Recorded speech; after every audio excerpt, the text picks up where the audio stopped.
Conheça autoras que refletem a condição feminina.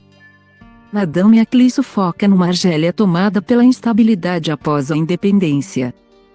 Conquistada no início da década de 1960. Ela é francesa, casada com um argelino. Mãe de um menino, mas não se encaixa, não se adapta, nem ao casamento, nem à reviravolta política que agita o país.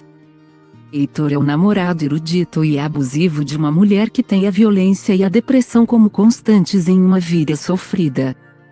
E Débora Leve é a escritora, mãe, divorciada, senhora de meia-idade que reflete sobre como tocar a vida de autora em um mundo moldado pelos homens. Personagens de livros recém-lançados, elas dizem muito sobre a história das mulheres de forma geral.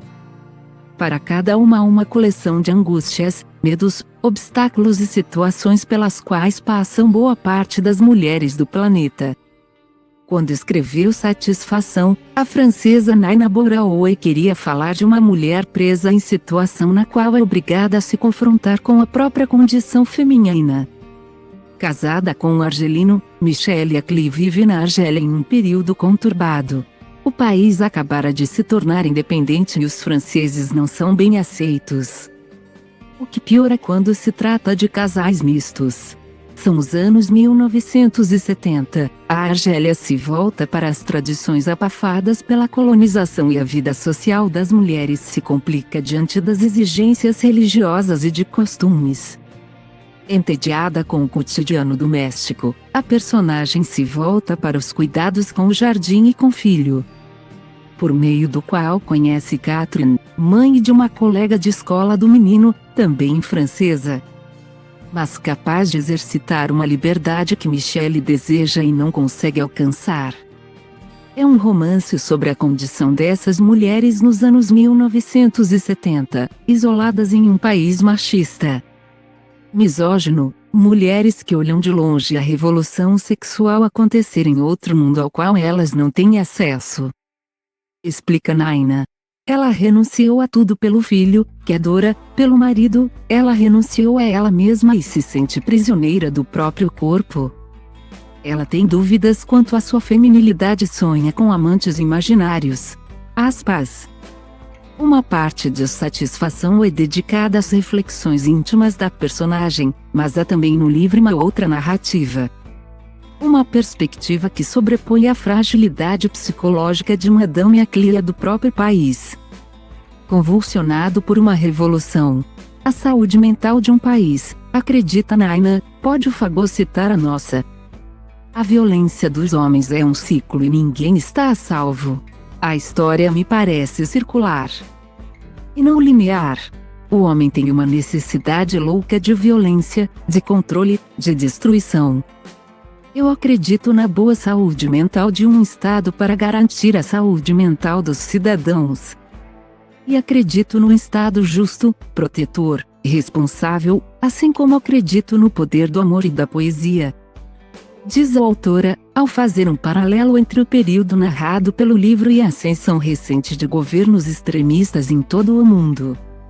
A protagonista de Para Onde Atrai o Azul é uma jovem que se encanta por um professor universitário muito culto e, aparentemente, muito doce e dedicado, mas o relacionamento não tarda a se tornar abusivo. A vulnerabilidade da personagem, vítima de violência na infância e de depressão, impede uma reação enérgica e protetiva. Escrito em linguagem extremamente delicada e poética. O romance de estreia de Jéssica Cardinha é também um soco no estômago. Com manobras de linguagem que misturam prosa e poesia. A autora consegue mergulhar o leitor na fragilidade da personagem, presa em uma teia de domínio e poder na qual mal consegue se movimentar. Jéssica escreveu o livro durante uma oficina de escrita criativa em 2018, mas há muito tempo publica poesias e textos em blogs. A fluidez de Para Onde Atrai o Azul vem de uma profunda ligação com a música. A melodia como soam as palavras. A combinação entre elas, acabo brincando com isso, conta. Escrevo com o ouvido. Busco essa sonoridade de como as palavras vão se combinar. elas não ficam nas extremidades das frases.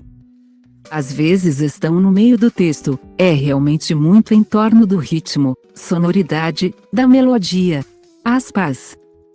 O tema, a autora de 31 anos revela, faz parte de uma busca que se repete em outros escritos. Uma coisa que está clara é que meu grande tema é tentar entender a dominação e o poder. Essa dominação e poder acontecem em várias instâncias da sociedade, às vezes através de instituições. De maneira mais macro, de maneiras políticas, tem diversos instrumentos para o exercício desse poder. Explica. No caso do primeiro romance, ela quis estudar o poder em um espaço micro. Na relação 1 a 1, usei personagens nos extremos, a figura do homem dominador, explosivo, e a figura da mulher completamente passiva. Meu exercício era tentar entender por que algumas pessoas passam por esse tipo de relação. Diz. Eu quis um pouco, também, mostrar que, em outros papéis da vida eles não são vítimas nem abusadores. Aspas. Quando a sul-africana Deborah Levy começou a escrever a autobiografia viva, não sabia ao certo onde iria chegar. Também não tinha muito claro que se tratava de uma autobiografia. Pensou apenas em reunir algumas memórias, mas não de uma vida toda, em textos que refletissem sobre viagens, filosofia e outros temas. O resultado foi um conjunto de 3 volumes, Coisas que Não Quero Saber, Ó Custo de Vida e Bens Imobiliários, escritos em momentos diferentes da vida que trazem o universo feminino como espaço de reflexão. Foi a primeira vez que escrevi algo tão pessoal, conta Deborah, uma das maiores vozes da literatura sul-africana contemporânea. Vencedora do Prêmio Femina Étranger, 3 vezes indicada ao membro Booker Prize e membro da Royal Society of Literature. Cada livro é dedicado a um período da vida da autora. No primeiro, ela escreveu sobre algo que não acreditava ser capaz de transformar em literatura. A infância na África do Sul, onde passou a adolescência, brotou de maneira espontânea. Embora seja um período complicado da vida da escritora, filha de um ativista que lutou contra o apartheid ao lado de Nelson Mandela. Uma viagem a Maiorca, refúgio de Deborah, também está nesse livro, que traz considerações interessantes sobre por que escrever. O primeiro livro foi dolorido em algumas partes, porque retorno à minha infância na África do Sul. Eu não queria muito escrever sobre isso, mas acho que encontrei uma companhia no livro, diz Deborah.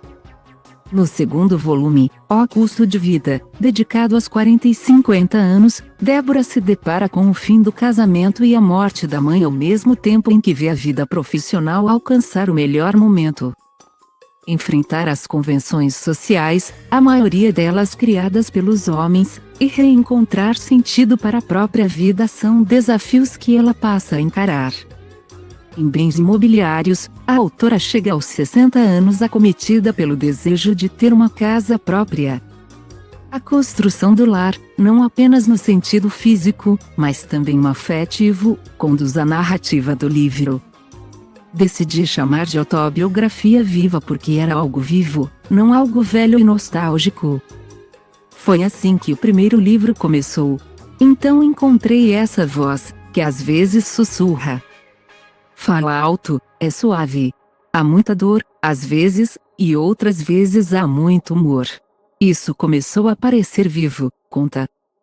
Saiba mais Diversão e Arte. Quarta temporada da série Succession ganha trailer e pôster oficiais. Diversão e Arte. Rita Lee anuncia lançamento de autobiografia que falará sobre o câncer. Diversão e Arte. Jova e Lia lançam o Vacilei e antecipam App Casa Caída. Diversão e Arte. Obesidade é tema de segundo livro do poeta Alexandre de Paula.